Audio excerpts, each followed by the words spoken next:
افغان رایټر دی، په امریکا کې اوسي، او د کایټ رنر معنا دا ده چې کله ګوډۍ پرې سي او په ګوډۍ پسې انسانان منډه وهي، دغه چې دی کایټ رنر دی.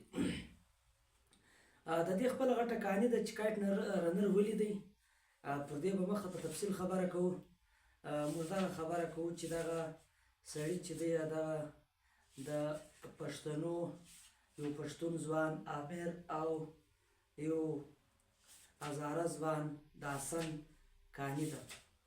په دا کې یو څه د قومونو تر مابین یو څه داسې دغه هم شته، توپیر هم شته، فرق هم شته چې هغه د کړی وي. داسې دی چې عامر چې دی هغه په امریکا کې اوسي. یو ورځ دی یو پارک له لاړ سي، هلته هلکان ګوډۍ الوځي. نو دی چې دی د خپل وخت پخوانۍ کیسې ته لاړ سي. پخوانۍ کیسې ته چې لاړ سي نو دی د 1915 پخوانی وخت د افغانستان غیات کی. د افغانستان پخوانی وخت چې شو چې هلته د بابا و چې دوی بابا ورته وایي، امیر و، د امیر بابا وي، حسن وي، هغه هزاره وي، او د هغه پلار علي وي. دا چې و دوی هلته اوسېدو په افغانستان کې. یعنې اوس دوی زړه کہاني دغه کوي، دغه زړه کہاني چې ده دوی امیر چې دی امیر اوس خپله زړه کہاني بیانوي په دې ناول کې. نو هلته حسن دی، د حسن پلار علي دی، او امیر دی، له امیر سره د امیر پلار بابا جان دی یا بابا دی. بل د بابا یار چې دی هغه رحیم خان دی. دا ډېر زیات مشهور کرکټر دی په دې ناول کې چې تر اخره پورې دا ذکر کړي. داسې اوسي چې یو ورځ ګوډۍ الوځي. دغه یو خبره ډېره مهمه ده چې حسن او د حسن علي چې دی دا د امیر له بابا سره مزدرانې نوکرانې له دوی سره اوسي. بابا ډېر ښه ورسره کوي. دوی چې پیدا سي دغه حسن هزاره هلک چې پیدا سي د ده د سون چې دی دغه شونډان چې دي دغه لږ فري دي. نو پر دې باندې بابا ډېره زیاته خرچه وکړي. د امیر پلار چې دی د دې اپریشنونو کې دا خرچه کړې دی برداشت. په کور کې ډېر زیات ښه عمل ورسره کوي. او دغه چې دی یو ورځ داسې اوسي چې امیر او حسن دواړه ځوانان دي. कहानी की शुरुआत होती है सैन फ्रांसिस्को से, जहां पर आमिर नाम का एक अफगान अमेरिकी په کوټه او شاوخوا علاقو کښې بسنت کېږي که نه، لکه دا اوس بسنت را روان دی، دارنګه دغه کېږي، مقابلې کېږي. نو دوی هم په هغه مقابله کې حصه واخیسته. داسې امیر و حسن دغه الوځي ګوډیانې. حسن چې امیر چې دی یوه ګوډۍ پرې کړي دی ډېر زیات خوشحاله وي، بیا ګوډۍ پرې کړي دی بل خوشحاله وي. دوی چې ډېرې ګوډیانې پرې کړي دغه کایټس پرې کړي نو دوی له ډېرې خوشحالۍ ډانس شروع کړي چې لوړ و پلار ته وګوري، پلار یې هم ډانس کوي، یعنې پلار یې هم له ډېرې خوشحالۍ څخه اتڼ کوي. نو دا دوی ډېر زیات خوشحاله شي. په دغه مابین کې ګوډۍ پرې سي او ګوډۍ چې پرې سي دوی پسې منډه کې په ګوډۍ پسې هغه حسن چې دی هغه یې زه ځم تا له ګوډۍ راړمه. نو دوی په ګوډۍ پسې لاړ سي او پسې ورک سي. او بله وار چې دغه چې دی امیر چې دی هغه له شا پسې ورسي چې د حسن ولې ورک سوی. چې ورسي هلته درې هلکان دي، آصف دی، کامل دی او بل علي دی یا ولي دی، داسې یو نوم یې و که نه. دا کرکټر دی، درې کرکټرز. دغه یو وار مخکې و حسن ته د هزاره په حواله باندې ډېرې سختې خبرې کړې وې چې مثال کې تاسو به موږ دلته نه پرېږدو، و امیر ته ویلي وو چې امیر ته پښتون یې له تا سره موږ ګزاره کوو. خو له دې سره داسې یو تعصبي او د نسل پرستۍ شکل یې ورکړی وي چې یعنې له هزارهګانو سره په افغانستان کې ډېر جبر کوي. داسې یو دغه یو توپیر یې کې راوستلی دی هلته. خو چلو بس هغه کیسه بیا تېره شوه. بیا ورته وویل چې ورځ به بیا موږ له تا سره ګورو. دغو درو هلکانو ورته وویل، آصف، جمیل او دغه چې دی ولي چې دی. داسې اوسي چې امیر پسې لاړ سي چې دا حسن ولې ورک شو. دا زه ګوډۍ راړمه خو اوس بېرته پسې ورک شو، ګوډۍ پرې شوه. په ګلۍ کې پسې لاړ سي ته یو تروریزه خال وکړي چې دا هزاره هلک حسن چیرې لاړی. هغه ورته حسن په دې ګلۍ لاړی. دوی چې پسې لاړ سي چې ورسي هغه درو سره ګوډۍ نیولګي وي. ګوډۍ وده ته وایي، حسن ته وایي دا ګوډۍ راکړه. حسن ګوډۍ نه ورکوي، خوشکه ورسره وکړي، وایي چې دا ګوډۍ چې دا د امیر ده. نو امیر ورته ګوري، دا درې سره هلکان چې دي، دا دوه هلکان چې دي، دا حسن ونیسي.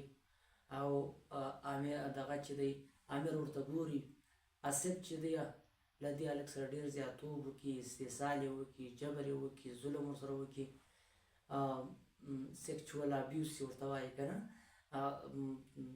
جنسي تیری پر وکړي. نو دا ډېر زیات دغه کړي که نه، دا ډېر زیات دا هلک خراب کړي. او پرده باندې بیا ډېر سخت کرکټیکل پوینټس راوړي دي چې دی بیا ډېر په دا کې خراب سي راسي. خو امیر دا کیسه کور نه خپل بابا ته کړې ده او نه ده حسن بابا ته کړې ده. نو دغه کیسه پر ده باندې ډېر سخت اثر وکړي، ډېر سخت امیر هم خراب کړي او ډېر سخت حسن هم خراب کړي. خو داسې وسي چې امیر چې دی د حسن څخه بیا فري سي، له ده څخه تعلقات کاټ کړي، دوی یو له بل ازاد دي او دوی لاړ سي چکر ووایي، بېرته وراسي کابل ته. خو دا هزاره هلک یې ډېر وفادار ثابت کړی دی، هر وخت وفا ورسره کوي، هر وخت یعنې چې مثال کې په یوه صورت باندې هم بې وفایي نه ده کړې. یو ورځ امیر ډېر زیات ورته خوابدی سي، راولاړ سي، خپله ګړۍ راواخلي، هغه یوسي، هغه د حسن په ځای کې پټه کړي او دغه چې دی و بابا ته وایي چې د حسن زموږ ګړۍ غلا کړې دي. دا حسن چې کله هلته د ده په ځای کې ګړۍ پټوي، دغه امیر حسن یې وویني، نو دا الزام پرې ولګوي چې تا زما ګړۍ غلا کړې دي، حالانکې ګړۍ ده ورله هلته یې پټه کړه. بابا ته وایي چې دا خو ګړۍ غلا کوي، غلا یې کوي، دا خلک دا نوکران چې دي دا به له کوره باسي. بابا ورته وایي چې دغه راوغواړي حسن چې تا واقعي دا غلا کړې ده، واقعي دا دغه چې دی دا تا کړی دی. نو دغه ورته وایي چې حسن ورته وایي هغه امیر نه خوابدی کوي، له امیر سره وفاداري ښکاره کوي که نه، وایي و دا غلا ما کړې ده دغه دی. نو بله وار بابا ته وایي چې ته به دا دوی له کوره باسې، دا موږ په کدا کې نه یې لکو. بابا یا دوی له کوره جلا کوي، خو کله چې دوی له کوره جلا کوي هم بابا ډېر زیات زاړي، د امیر پلار چې دی چې دوی رخصتوي او ډېر په سرو سترګو زاړي. د کتان نه غوښتو چې دوی له ځانه جلا کړي، دغه کوم علي چې دی او د علي زوی حسن چې دی دا هزارګان له دوی سره کار کوي، مزدوران دي. دا په یوه صورت د جلا کولو نه دي، نه دا د خلک د تخفیژ، خو دا خپله وفاداري یې کوله. څه یې کوي، داسې وسو چې دغه د سویت یونین دور و او د سویت یونین دور چې ختم سو، دوی چې دی حالات خراب سو که نه، دغه چې دی امیر چې دی او د امیر پلار چې دی دا پاکستان ته راسي. پاکستان ته چې راسي نو پاکستان څخه ویزه وکړي، ویزه چې وکړي لاړ سي امریکا ته او په امریکا کې آباد سي. په امریکا کې چې آباد سي، پلار یې خو ډېر ډسپلنډ سړی وي او ډېر اصول پرست یې ځان ښکاره کړی وي او ډېر سخت دریځه وي، خو دوی پخپله د ډېرو تضاداتو ښکار وي. چې کله امریکې ته لاړ سي، هلته اوسي، ژوند کوي. نوریم یار خان د بابا ډېر یار و، هغه دلې پاتې سي، دوی هلته ژوند کوي. بیا د یو سوریا یو نجلۍ ده، له هغه سره مینه پیدا کړي او هغه ته وایي زه له تا سره واده کوم. د هغې سوریا پلار جرنل وي که داسې یو نوم یې دی، هغه سره هغه بیا دغه د پلار یار وي، د دې امیر د پلار یار وي، د دې نجلۍ پلار چې وي دا د امیر د پلار یار وي. نو د دوی رشته سره جوړ سي سوریا سره. امیر ورته وایي له ما سره به رشته کوې، هغه سوریا ورته وایي چې زه په کابل کې یم، چاغوش کې یم، بیا یې لکړي کې یم، بیا 2 واره مو واده سوی دی، بیا یې لکړي کې یم، اوس دلته امریکې ته رالم. خو د هغه باوجود د امیر ورسره مینه یي، دا وغواړي او بابا هم په دې خبر کړي چې زه دا واده کوم. خو بابا ورسره اګري سي او بابا چې دی هغه مړ سي. نو دوی دغه ژوند په امریکا کې تېروي. نو د ده بابا چې کله مړ سي، ډېر خلک وراسي د بابا په غم باندې غمرازي وکړي او له ده سره ډېر زیات دغه سي، له ده سره دوی ډېر زیات اریان سي چې بابا دومره زیات احترام لري او بابا دومره دنیا پېژني او بابا موږ په ژوند ولې نه وپېژاندی، پر دې باندې دوی ډېر زیات ډسټربه سي. خو څه یې کوې، دغه ته رسي دا و سوریا واده وکړي. یو ورځ دی له کاره را روان دی او رحیم د بابا کوم یار چې دی هغه ټلیفون ور وکړي چې ته به راځې پاکستان له دلته زما په کار یې خامخا به راځې. بس دی له خپل دغه څخه اجازت واخلي او راسي ډایرکټ پاکستان له د خپل بابا کوم ملګری چې رحیم یار خان چې ډېر زوړ سوی و رحیم خان له هغه سره میلاو سي هغه ټوله کیسه ورته وکړي. دلته دوی ډېر زیات ډسټربه سي چې زما بابا جان د څومره تضاداتو د څومره کنټراډکشن ښکار و. څه ورته وایي چې وروره ته به وچ کلک ځې دا دغه چې دی د رحیم او دا دغه چې حسن چې دی او علي چې دی ډېره به ملاقات له ځې. ولې چې دا چې دا په اصل کې علي او حسن علي چې اوس تاسو کره مزدور و او دغه کور والا چې هغه هم ستاسو په کور کې وه په اصل کې د حسن چې دی دا ستا ورور دی دا زاره نه دی. نو لہذا د دې بابا چې د دې دومره خیال ساتلی و دا په اصل کې د ده اولاد دی ناجایز اولاد دی. خو دا بېله خبره ده چې موږ په دې ټولنه کې هزارګانو ته د تعصب یا دغه په نظر کتل سوي دي. بیا دوی ډېر ستړي کړي چې ته به خامخا ځې خو له ده سره یو ملګری فرید جان چې دی هغه هم ورسره لکي علي حسن چې دی یا بابا چې دی دا دواړه د طالبانو حکومت دی هغه یې مړه کړي دي چې دی نه د دوی یو جلا صنف دی په دې بنیاد یې مړه کړي دي یا د دوی فرقه جلا ده په دې بنیاد یې مړه کړي دي. د ده یو زوی دی د حسن بیا یو زوی پاتې سوی دی سراب لومړي که سراب لومړي داسې یو نوم یې دی هغه چې دی هغه طالبانو وړی دی. دغه چې دی امیر چې دی هغه حال پسې وکړي چې یاره یو وخت مې د پلار سره ظلم وسو بیا د مور سره ظلم وسو بیا د حسن سره ظلم وسو اوس یې د حسن زوی هم وړی دی نو پسې لاړ سي حال یې وکړي چې دا چیرې دی کابل کې وګرځي خو خیر یو ځای پیدا کړي یو ځای چې پیدا کړي چې په دې پوه شي چې سوراب هلته دی. نو هلته د طالبانو له قومندان سره وویني دغه سره وویني چې دا سوراب چې دی دا راکوئ دا زموږ د بزګر یا زموږ د نوکر په کور کې چې کوم سړي کار کاوه د هغه زوی دی نو دا مناسبه نه ده دا کښنایل که تاسو سره دی الریډي د جبر ښکار دوی یې نه ورکوي خوشکه ورته وکړي جنګ ورسره وکړي. خو دلته دته ډېر زیات افسوس ودرېد چې مثال کې د دې د هزاره کوم زوی چې دی د حسن کوم زوی چې دی سوراب له دې سره یې زیاتوب کړی سیکچوال ابیوز یې کړی یا جنسي تېری یې پر کړی وي.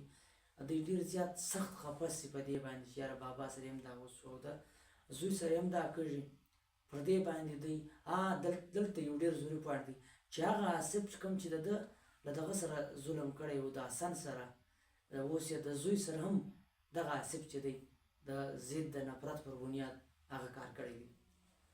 پر دې باندې ډېر سخت غوسه سي امیر له دغه سره جنګ وکړي دا د قومندان چې دی امیر صاحب چې دی په دا مابین کې د حسن زوی چې دی سوراب له هغه سره یو تیر یو شی په لاس ورسي دا سړی پر سترګه وولي هغه زخمي سي له هغه ځایه دوی دواړه راوتښتېږي راسي پاکستان ته او له پاکستان څخه بیا دا سړی چې دی دا کوم سوراب چې دی د حسن زوی دا یوسي په امریکا کې د خپل کور ملګری کې د خپل کور وګړی کې اوس په امریکا کې سورا د ده کور والا سوریا او دوی روان دي او دا دغه چې دی سوراب چې دی دا ګوډۍ الوزوي یوه ګوډۍ پرې کې خاندي او بله ګوډۍ پرې کې خاندي.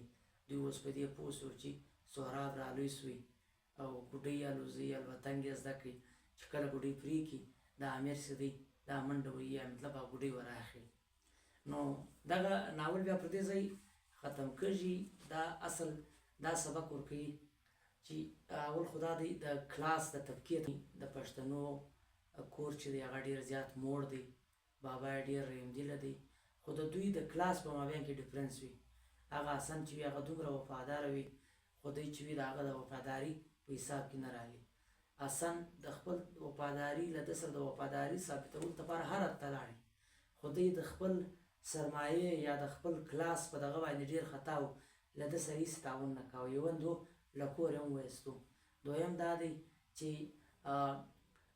څنګه یو د نسل پر بنیاد د قوم پر بنیاد څومره جبر کوي د قوم یا یو قوم پر بل قوم دغه کوي ظلم کوي یا یو قوم وګړی پر بل قوم جبر کوي دا په خپله طبقاتي مسله ده که نه او قومي مسله خو خپل ځای باقي طبقاتي مسله ده طبقاتي مسله چې موږ کله خبره کوو د یو او د یو ناټ مسله وي یعنی یو قوم چې پر بل قوم ظلم کوي هغه په دې کوي چې هغه شی نه لري نو له حسن سره هم په دې جبر کېدی چې شی نه لري بیا رحیم یار خان چې کله امیر راوغوښتی په دې بنیاد یې راوغوښتی چې تاسې کوم جبر کړی د هغه کفاره ادا کړه داسې کار وکړه چې هغه تا ته سکون میلاو سي بیا چې امیر راولاړ سو دغه د حسن زوی چې دی هغه یې راخلاص کړي بیا یې یوړې ویې ساتئ بیا د ده کومه ګناه چې یې کړې وه کوم جبر چې یې کړی و ده ته ډېر سکون میلاو سوی ده ته ډېر حوصله میلاو سو بلکې انساني فطرت هم دا دی چې ته کله زیاتوب وکړې جبر وکړې د هغه دپاره بیا کفاره وکړې صدقه وکړې یا معافي وغواړې یا د هغه دغه ورکړې بدل ورکړې نو انسانان بیا ډېر سکون مومي او روحاني سکون چې دی دا مومي نو دغه ناول دی چې پښتون افغان یې پکې څېړلی دی او فلحال دومره کور مو ودان ډېره زیاته مننه په مخه شه